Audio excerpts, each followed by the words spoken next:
All right, bro. I'm exhausted and I haven't even tarped this thing yet. So I wanted y'all to see it. I'm up on here, putting on my tarps. I want y'all to see the load before I covered it up. Let me get down.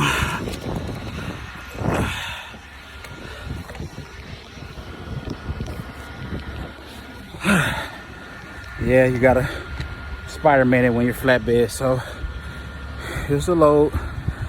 Again, I'm still here at Port Arthur, the port of Port Arthur, Texas. Ran to the legend. Shout out to Chris.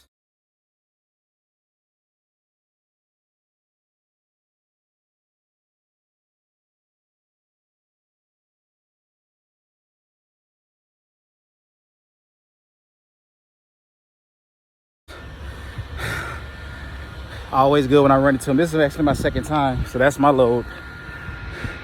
Alternating pull, all that good stuff. Unfortunately for me, I have to tarp mine. He didn't have to tarp his. The other two Melton guys didn't have to tarp theirs, but and they said on their notes, no tarp for them. But on my notes, for me, tarping. I think after this first year, I'm gonna be shredded. I'll probably be 180 pounds like I'm back in high school. Well, let me stop stalling. I gotta get up here, tarp this, and then I'll show you the finished result.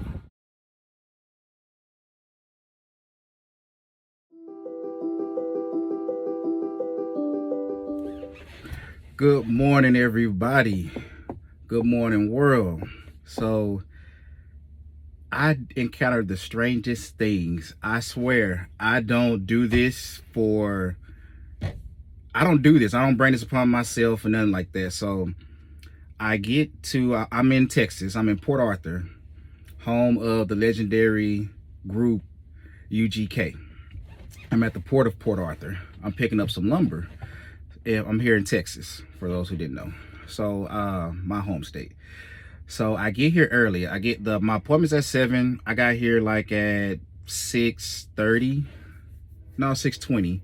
And I pull up to the entrance of the port and they say, hey, no, you're not supposed to be here. We need you to go to a staging area. So I was like, okay. So I pull back around to the staging area and there's only one truck there and the guy's knocked out asleep. Because I've never been here before. I was going to ask that driver what was the process, but he was asleep. I didn't want to wake him up. So I just parked there and another Melton guy comes. He's right behind me. He's cool. His name is Roy. He pulls up. And I hop out my truck once he's parked next side of me. I was like, hey, how you doing? Introduce myself, breaking the ice. And I said, hey, have you been here before? He's like, no. He said, I saw your truck here, so I just came over here too. I'm like, all right, cool.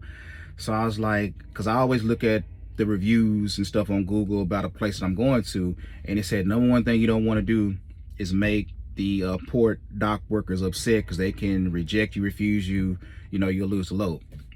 And then you can't come back. So I was like, man, the number one thing I think I'm not supposed to do is make them upset. I think I just did by going up to the gate. And I said, I honestly, it was an honest mistake. And I said, let me call him. So I called the guy. Well, I called the main gate number here. And the guy said, oh, no, it happens. A lot of times the GPS that your truckers have, it leads you here, but it's all good. He said, told me to go ahead and pull out of the parking area because nobody's going to come over here, and to stop just short of the railroad tracks. And he said around 7:45, someone on a golf cart should come over to you. He said, because you were here first, you should be the first in line. I was like, well, it's another guy here. He said, oh, that person's probably just taking their 10-hour break. And I was like, oh, okay. And I was like, okay. So I did what he said. And I told Roy, I was like, hey, just come behind me because me and you'll be first and second. And which he is, I'm going to show you in a minute. He's behind me. I'm leading up to what I'm trying to get to. So he said, if the dock doesn't open up till 8, he doesn't know why we have a 7 a.m. appointment.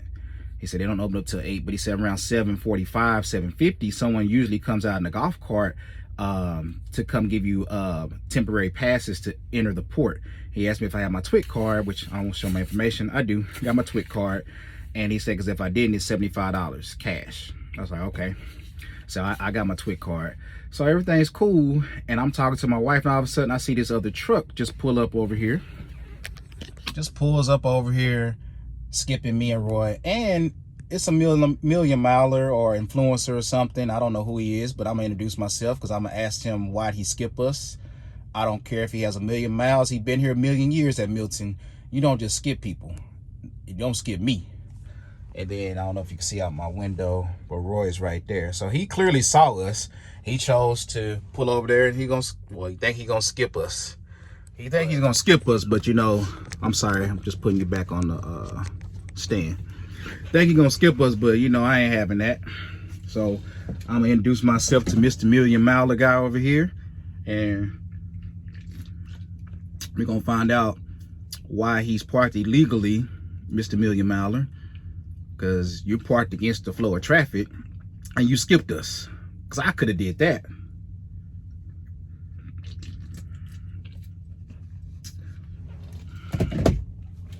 I don't seek out confrontation. I don't think I'm the biggest, baddest, toughest person in the world. I'm all about respect. That's how I was raised. I do kindness, kind acts, not for accolades or anything, because it's the right thing to do. And I generally respect everybody, and that's how I want to be treated too.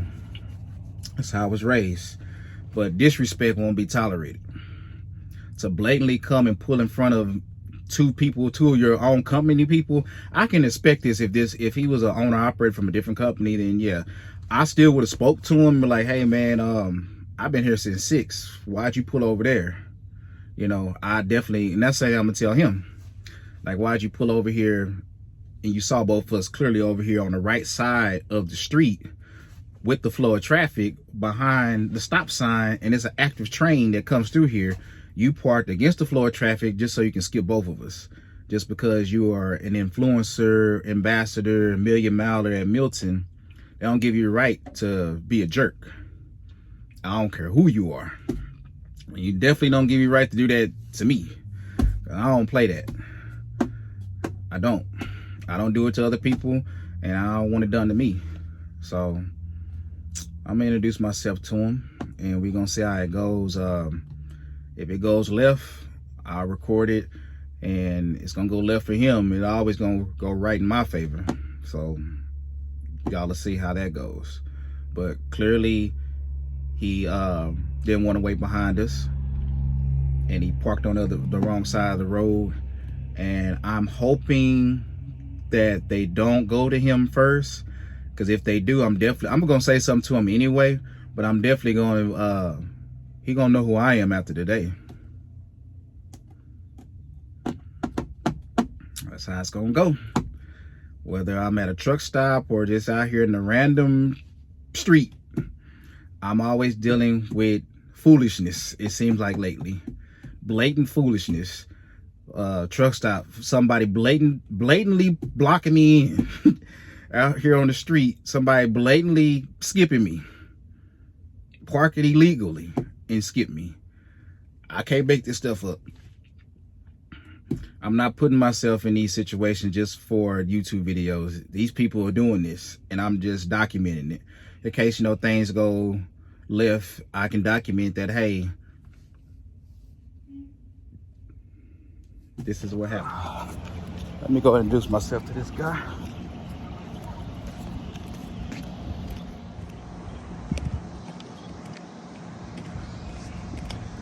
This is his trailer number.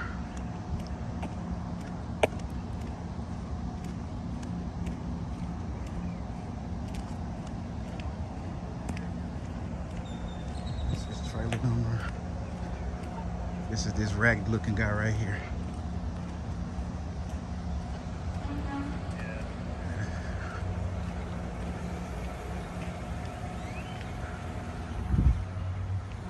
You to move up all the way up here. Oh, okay, I'll just come to see why you skipped us. Well, I was here a week ago, and I know how they had everybody parked. They had everybody parked Okay. next time. You couldn't tell us that? You just decided to skip me and him? And we've been here since 6. I was going to tell them, I just told them that you guys were here before. All right, well, hopefully y'all can at least hear me. Y'all may not be able to see me. Because this port is federal, I can't record. And I wanted to show y'all who wound up coming in this gate first. Of course, your boy. And we about to pier.